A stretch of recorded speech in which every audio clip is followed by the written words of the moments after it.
नमस्कार दोस्तों, मैं राम प्रकाश भारती आपका अपने YouTube चैनल RBC 1618 में एक बार फिर से स्वागत है। इसके पहले हम पीछे बहुत सारी वीडियो बनाए हैं, लेकिन किन्हीं कारणोंवश वीडियो नहीं आ पा रही थी। अब दूसरा प्लेटफार्म यानी कंपटीशन की तैयारी के लिए देखिए हम लोग SSC, railway, UPSC, UP police, CTET आदि परीक्षाओं के लिए हम वीडियो बनाना स्टार्ट किए हैं। इसमें आप किसी भी तैयारी करना चाहते हैं तो आप यहाँ इस वीडियो को देख सकते हैं।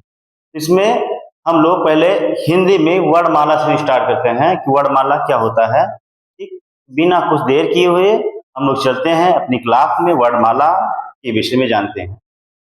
चलिए देखिए, पहले हम लोग वर्णमाला के बारे में पढ़ते हैं कि वर्णमाला होता क्या है, इसकी परिभाषा क्या होती है। तो देखिए वर्णमाला जो होता है, ठीक, यानी वर्णमाला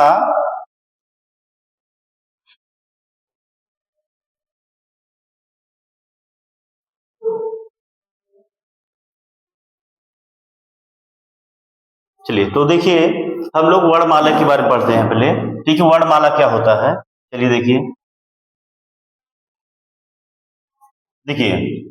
वर्णमाला की परिभाषा पहले देखते हैं क्या होता है कि अक्षरों या वर्णों के सुव्यवस्थित समूह को वर्णमाला कहते हैं। इन्हीं अक्षरों के या वर्णों के सुव्यवस्थित समूह को वर्णमाला कहते हैं। ठीक है, इसके बाद देखिए वर्ण या भाषा की सबसे छोटी जो इकाई होती है उसको हम क्या कहते हैं, अक्षर कहते हैं। ठीक, इसके बाद हिंदी भाषा की लिपि हमारी देवनागरी लिपि होती है। ठीक है, और देवनागरी लिपि का उद्भव देखिए कहाँ होता है। देवनागरी लिपि का उद्भव ब्राह्मी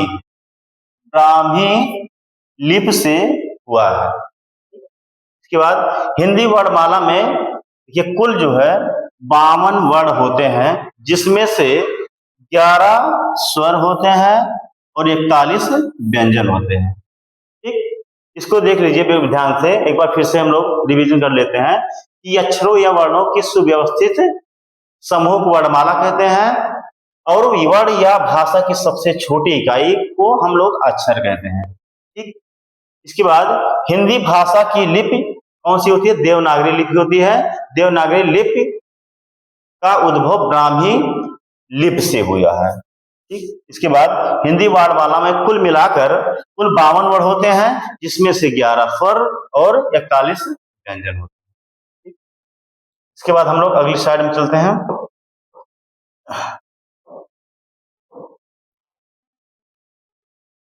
इसके बाद देखिए इसके बाद स्वर के बारे में है कि स्वर क्या होता है। ठीक है, स्वर देखिए स्वर हम किसे कहते हैं कि स्वर की परिभाषा की बात किया जाए तो स्वर जो होता है जिन ध्वनियों के उच्चारण में वायु बिना किसी अवरोध यानी बिना किसी अवरोध के बाहर निकलती है उसे हम क्या कहते हैं, स्वर कहते हैं। ठीक है, इसमें जो वायु निकलती है बिना अवरोध के क्या होती है, बाहर निकलती है, उसे हम क्या कहते हैं, स्वर कहते हैं। इसके बाद देखिए एक हमारे हिंदी के वैज्ञानिक कामता प्रसाद जी थे। ठीक है, गुरु के अनुसार उन्होंने जो स्वरों की संख्या दिया है उसमें क्या कितना दिया है, 10 दिया है। अभी पीछे हम लोगों ने पढ़े हैं कि जो स्वरों की संख्या होती है कितना होती है, 11 होती है, लेकिन इन्होंने कितना दिया है, 10 दिया है। अब देखिए 10 दिया है तो बात यह उठता है कि अगर 11 होता है तो इन्होंने 10 दिया है, तो 10 दिया तो कौन सा वर्ड इसमें उन्होंने छोड़ा है। ठीक है, इसमें देखिए एक अक्षर होता है री।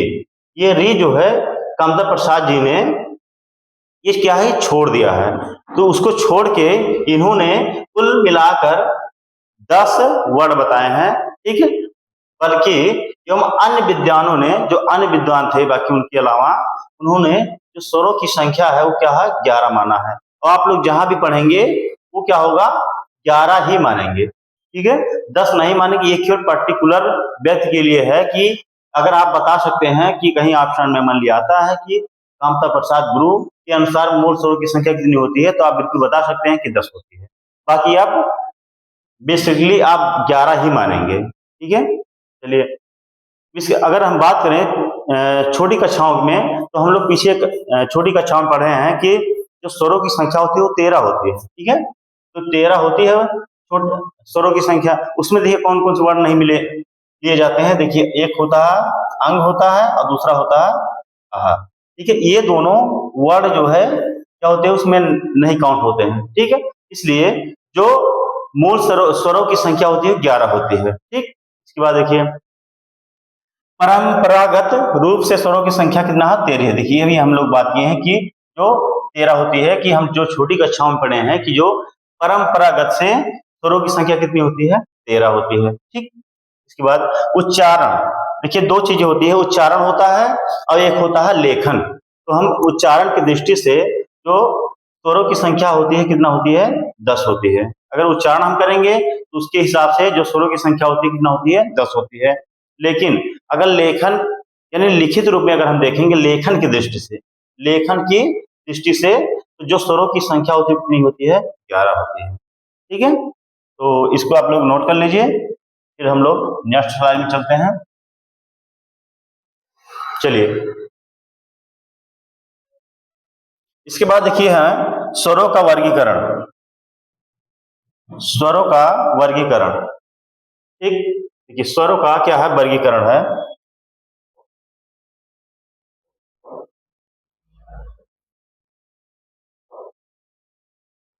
देखिए स्वरों का वर्गीकरण है,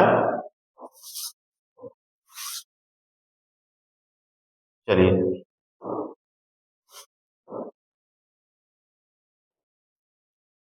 देखिए अब देखिए स्वरों के वर्गीकरण में हम लोग देखते हैं कि जो स्वरों का वर्गीकरण होता है वो कैसे किया जाता है, ठीक है। तो स्वरों के वर्गीकरण में देखिए पहले हमारा है कि मात्रा या उच्चारण के आधार पर, ठीक है। यानी जो स्वरों का वर्गीकरण हुआ है पहला हमारा मात्रा या उच्चारण के आधार पर स्वरों का वर्गीकरण किया गया है, ठीक है। अब इसमें देखिए जो पहला आपका पॉइंट है ह्रस्व स्वर, ठीक है। ह्रस्व स्वर, अब देखिए ह्रस्व जो स्वर होता है हमारा वो उसमें कौन कौन से अक्षर आते हैं वर्ण आते हैं हम लोग देखते हैं कि जिनके उच्चारण में कम समय लगता है। अगर हम बोलते हैं तो उसका उच्चारण अगर करते हैं तो उसमें क्या होता है बहुत ही कम समय लगता है, यानी उन्हें क्या होते हैं उन्हें हम ह्रस्व स्वर कहते हैं, ठीक है। अब इसमें देखिए कौन कौन से वर्ण आते हैं, यहाँ देखेंगे छोटा आ, छोटी ई, छोटा ऊ, री, यानी आ, ई, उ और री। ये जो चार वर्ण है ये किस में आते हैं हमारे ह्रस्व स्वर में आते हैं, ठीक। ये हो गया ह्रस्व स्वर। इसके बाद देखिए दूसरा जो हमारा है कि दीर्घ स्वर है। दीर्घ स्वर में क्या होता है कि जिनके उच्चारण में ह्रस्व स्वर जो होता है उसकी अपेक्षा, ठीक है, उसकी अपेक्षा 2 गुना समय लगता है, ठीक है। जैसे जो अभी हम लोग ह्रस्व स्वर पढ़े हैं तो जो उसमें क्या होता है कम समय लगता है, लेकिन ह्रस्व स्वर की अपेक्षा जो ये दीर्घ स्वर होता है इसमें क्या होता है 2 गुना समय लगता है, ठीक है। तो उसे हम क्या कहते हैं दीर्घ स्वर कहते हैं, ठीक है। अब देखिए दीर्घ स्वर में जो होते हैं कौन कौन से वर्ड आते हैं, तो देखिए इसमें 7 वर्ण आते हैं, ठीक है। 7 वर्ण आते हैं, कौन कौन से आते हैं देखिए आ, ई, उ, ए, आए, ओ और आओ, यानी ये वर्ड जो है 7 वर्ड जो हैं ये किस में आते हैं दीर्घ स्वर में आते हैं, ठीक है। अब देखिए दीर्घ स्वर में आते हैं ये 7 वर्ड जो है दीर्घ स्वर में आते हैं, ठीक है। इसके बाद देखिए इसमें जो लास्ट वाला है प्लुप्त स्वर, ठीक है। प्लुप्त स्वर किसे कहते हैं, तो देखिए जिनके उच्चारण में दीर्घ स्वर, जिनके उच्चारण में दीर्घ स्वर से भी अधिक समय लगता है उन्हें हम प्लुप्त स्वर कहते हैं, ठीक है। उन्हें क्या कहते हैं प्लुप्त स्वर कहते हैं, ठीक है। इनके जो दीर्घ स्वर होता है देखिए इसमें देखिए कंपैरिजन हम कर सकते हैं कि देखिए जो ह्रस्व स्वर होता है उसमें क्या होता है कम समय लगता है, ठीक। और जो दीर्घ स्वर होता है उसमें देखिए 2 गुना समय लगता है, किसकी अपेक्षा ह्रस्व स्वर की अपेक्षा, ठीक है। लेकिन जो प्लुप्त स्वर हमारा होता है उसमें क्या होता है कि दीर्घ स्वर से भी अधिक समय लगता है, उसे हम क्या कहते हैं प्लुप्त स्वर कहते हैं, ठीक है। अब देखिए ये जो प्लुप्त स्वर होता है उसमें कौन से वर्ण आते हैं, तो देखिए इसमें क्या होता है ओम होता है। ओम मतलब है कि जैसे हम किसी को बुलाने के लिए कहते हैं कि मतलब किसी का नाम लेके आते हैं कि मतलब मेरा नाम राम प्रकाश है, तो अगर हमको कोई बुलाएगा राम प्रकाश आइए, ठीक है, देखिए उसमें थोड़ा सा आलाप होता है यानी ये किस में आता है, ये आपका प्लुत स्वर में आता है। ठीक है, यहाँ पे लिखा भी गया है कि देखिए, किसी को बुलाने में या नाटक के संवाद में, तो नाटक का जो हमारा संवाद होता है, ठीक है, नाटक वाटक देखे होंगे तो उसमें जो संवाद होता है वो क्या होता है, वो प्लुत स्वर का ही उसमें प्रयोग होता है। ठीक है, ठीक, चलिए ठीक है, इसको हम नोट कर लीजिए, फिर हम अगली स्लाइड में चलते हैं। चलिए देखिए, इसके बाद देखेंगे हम लोग इसमें जीभ के प्रयोग के आधार पर, जीभ के प्रयोग के आधार पर, ठीक, देखिए जीभ के जो प्रयोग के आधार पर जो स्वर होते हैं वो मेनली तीन होते हैं। ठीक है, तीन तीन होते हैं। ठीक, जीभ के प्रयोग के आधार पर पहला होता है हमारा अग्र स्वर। ठीक है, अब देखिए अग्र स्वर क्या होता है। ठीक है, देखिए जिन स्वरों के उच्चारण में जीभ का अग्रभाग, माने अग्र मतलब होता है आगे वाला भाग, अग्रभाग काम करता है, उसे क्या कहते हैं, अग्र स्वर कहते हैं। ठीक, यानी आगे वाला जो भाग कार्य करता है उसे हम अग्र स्वर कहते हैं। अभी इस अग्र स्वर में कौन कौन से वर्ड आते हैं हम लोग देखते हैं यहाँ पर, जैसे करके, जैसे ई, ई, ए, ठीक है, बाय डिफॉल्ट देखिए यहाँ दो बार मिसप्रिंट हो गया है। ठीक है, देखिए यहाँ दो बार मिसप्रिंट हो गया है। ठीक है, चलिए देखिए, तो देखिए यहाँ थोड़ा सा मिसप्रिंट हो गया है। देखिए, तो इसको हम इरेज करते हैं। देखिए अब यहाँ जो है, देखिए ये जो ए होता है और ये ए होता है। ठीक है, यह मिसप्रिंट हो गया था, तो यानी चार वर्ड हैं जो हमारे क्या होते हैं, अग्रस्वर होते हैं, कि ई, ई, ए, आए, ये चार वर्ड होते हैं। ठीक, ये अग्रस्वर में आते हैं। ठीक है, इसके बाद देखिए मध्य स्वर होता है, कि मध्य स्वर क्या होता है, कि जिन स्वरों के उच्चारण में जीभ का मध्य भाग काम करता है, मध्य मतलब बीच वाला भाग काम करता है, उन्हें क्या कहते हैं, मध्य स्वर होते हैं। ठीक है, अब देखिए जो ये मध्य स्वर होता है, इसमें एक ही अक्षर आता है, छोटा आ करके आता है, यानी बिल्कुल मध्य से बोला जाता है, मुंह पूरा खुला रहता है, और यानी मध्य का भाग इसमें काम करता है, यानी ये क्या होता है, छोटा। ठीक है, ये मध्य स्वर में आता है। ठीक, इसके बाद पश्च स्वर आता है। देखिए पश्च स्वर किसे कहते हैं, कि जिन स्वरों के उच्चारण में जीभ का पक्ष मतलब पीछे वाला भाग काम करता है, उसे हम पश्च स्वर कहते हैं, यानी पीछे। ठीक, तो पीछे वाला भाग कौन कौन सा कार्य करता है, यानी कौन कौन से वर्ड आते हैं उसके अंदर, जैसे देखेंगे बड़ा, छोटा ऊ, ओ, और आ।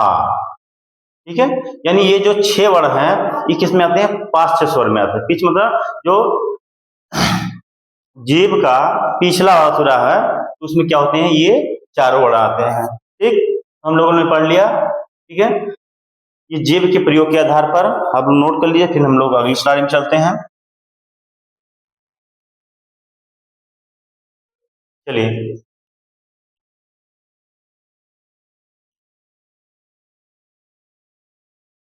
चलिए देखिए,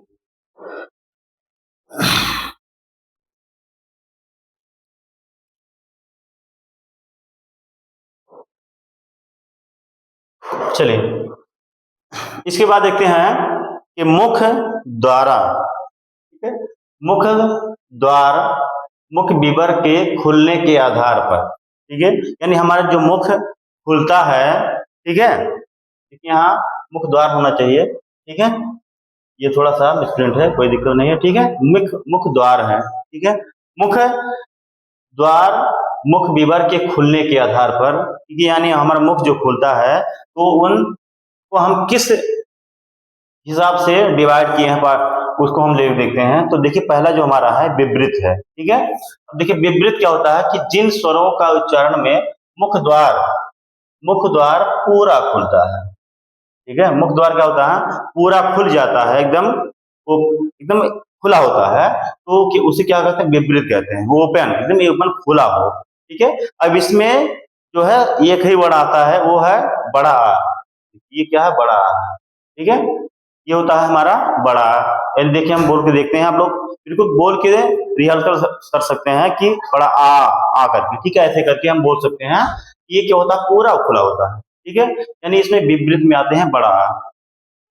इसके बाद देखिए अर्ध विपरीत, यानी अर्ध विपरीत मतलब होता है कि अर्ध विपरीत हम लोग पढ़े हैं कि इसमें पूरा खुला होता है। अर्ध विपरीत मतलब है जिसमें क्या होता है, आधा खुला होता है, ठीक है। जैसे जिन स्वरों के उच्चारण मुख द्वारा आधा खुला होता है, आधा खुला होता है, उसे हम क्या कहते हैं, उसे अर्ध विपरीत कहते हैं। ठीक, अर्ध विपरीत में देखिएगा, अर्ध विपरीत में जैसे करके कौन कौन से वर्ण आते हैं, छोटा, छोटी, बड़ी, औ और आ। ये 5 वर्ण इसमें आते हैं, अर्ध विपरीत में आते हैं, ठीक है। इसे क्या कहते हैं, अर्ध विपरीत। चलिए अगला है कि समृद्ध। समृद्ध क्या होता है कि जिन स्वरों के उच्चारण में मुख द्वार लगभग बंद रहता है, ठीक है। देखिए लगभग क्या होता है, बंद ही रहता है, ठीक है, लगभग बंद रहता है, यानी बहुत, जान लीजिए सांस लेने के लिए ही खुलता है, ठीक है, कि सांस अंदर से बाहर आ जाए तो उतना ही खुलता है, ठीक है। यानी इसीलिए कहा कि लगभग क्या होता है, बंद रहता है, तो उसे क्या कहते हैं, समृद्ध कहते हैं। जैसे कौन कौन से वर्ण आते हैं देखिएगा इसमें, देखिए जैसे छोटी, बड़ी, छोटा ऊ और बड़ा ऊ, यानी ये 4 वर्ण जो होते हैं ये किस में आते हैं, समृद्ध में आते हैं, ठीक है। ये समृद्ध में 4 वर्ण आते हैं, ठीक है। इसमें क्या होता है कि लगभग आप बोल के देख सकते हैं, इसमें जो है जो मुख द्वार होता है बहुत मामूली सा ही लगभग ही खुलता है, बहुत सांस लेने के लिए जाने के लिए खुलता है, तो उसे हम क्या कहते हैं, समृद्ध कहते हैं, ठीक। बोल के बिल्कुल देख सकते हैं कैसे खुलता है, ठीक। चलिए इसके बाद देखिए अगला है कि अर्ध समृद्ध, यानी अर्ध समृद्ध यानी जिन स्वरों के उच्चारण में मुख द्वार आधा खुलता है, ठीक है, यानी इसमें क्या होता है, आधा खुलता है, ठीक है। जैसे ए और औ, ए और औ, ठीक है। इसमें क्या होता है कि जो मुख द्वार हमारा होता है वो क्या होता है, आधा खुलता है। देखिए तो यानी इस अर्ध समृद्ध में क्या होता है कि जिन स्वरों के उच्चारण में मुख द्वार आधा खुलता है, ठीक है, उसे हम अर्ध समृद्ध के नाम से जानते हैं, ठीक है। अब इस अर्ध समृद्ध में जो है कौन कुछ वर्ड आते हैं, देखिए ए आता है और ओ आता है, ठीक है, ये दोनों दो वर्ण आते हैं इसमें अर्ध समृद्ध, ठीक है। देख लीजिए आप इसको नोट कर लीजिए, फिर हम लोग अगले स्लाइड में चलते हैं। चलिए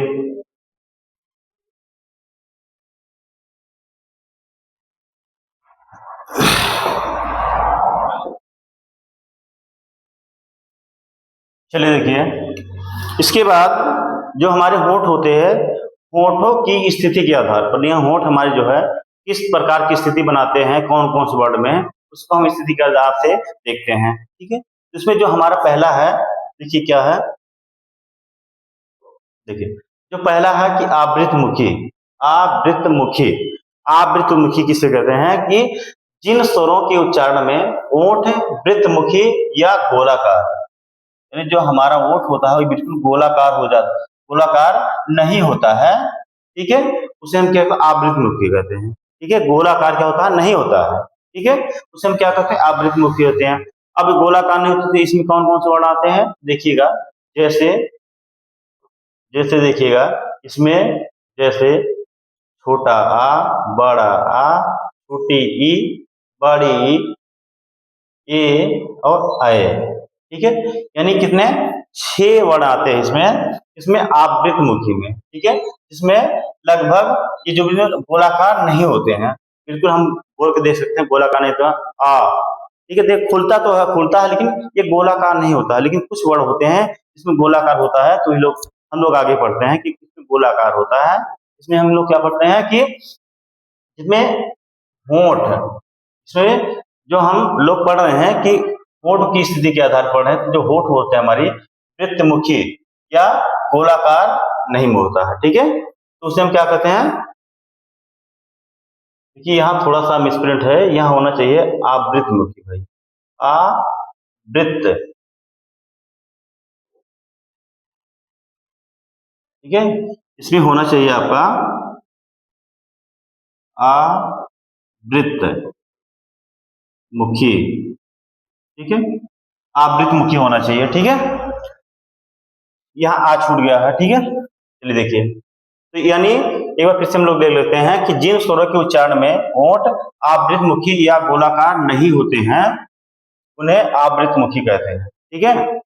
जैसे छोटा, बड़ा, छोटी, बड़ी और ए और आए, ये 6 वर्ड होते हैं, इसमें क्या होता है, आवृत मुखी में होते हैं, ठीक।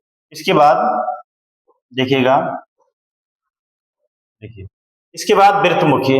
अब देखिए वृत्तमुखी क्या होता है कि जिन स्वरों के उच्चारण में होंठ वृत्तमुखी, यानी वृत्तमुखी मतलब है कि वृत्त के आकार का हो जाता है। वृत्तमुखी यानी वृत्त मतलब होता है गोलाकार और मुखी मतलब मुख, यानी जो उसमें जो हमारा होंठ होता है वो क्या होता है, वृत्तमुखी हो जाता है, ठीक है। इसे हम क्या कहते हैं, वृत्तमुखी कहते हैं। यानी इसमें क्या होता है कि गोलाकार हो जाता है, एकदम गोल, यानी होंठ हमारे जो गोलाकार हो जाते हैं, ठीक है। अगर गोलाकार हो जाते हैं तो इसमें हम कौन कौन से वर्ड आते हैं, देखिएगा इसमें, देखिए देखिए इसमें जो छोटा ऊ, बड़ा ऊ, ओ, और आ, यानी ये 5 वर्ड आते हैं वृत्तमुखी में। इस अगर हम बोलेंगे तो देखेंगे जो हमारे ओठ होंगे वो क्या होंगे, एकदम वृत्त के आकार के होंगे, गोलाकार हो जाते हैं। जैसे उ, ओ, देखिए जो हमारे ओठों की बनावट हो रही है वो किसके आधार पर हो रही है, वृत्त के आकार की जैसे, इसलिए इसका नाम हो गया वृत्तमुखी, ठीक है। चलिए ठीक है, देखिएगा। अब इसके बाद देखिए, चलिए तो यानी ये हमारा क्या था कि होठों की स्थिति के आधार पर हम लोग पढ़े हैं, ठीक है। होठों की स्थिति के आधार पर क्या होता है कि, ठीक है, ये हम लोग पढ़ लिए हैं, आप लोग नोट कर लिए होंगे, ठीक है। और इसके बाद हम लोग अगला वीडियो लेके आते हैं, ठीक है। हम लोग अगला वीडियो ले आते हैं, इसके आगे जो भी है, ठीक है, 5वां पॉइंट है, ठीक है, अनुनासिक निर्नासिक के संबंधित वीडियो हम लोग ला के आएंगे, ठीक। अगर ये वीडियो आपको पसंद आया हो तो प्लीज चैनल को सब्सक्राइब करें, फॉलो करें और शेयर करें। धन्यवाद।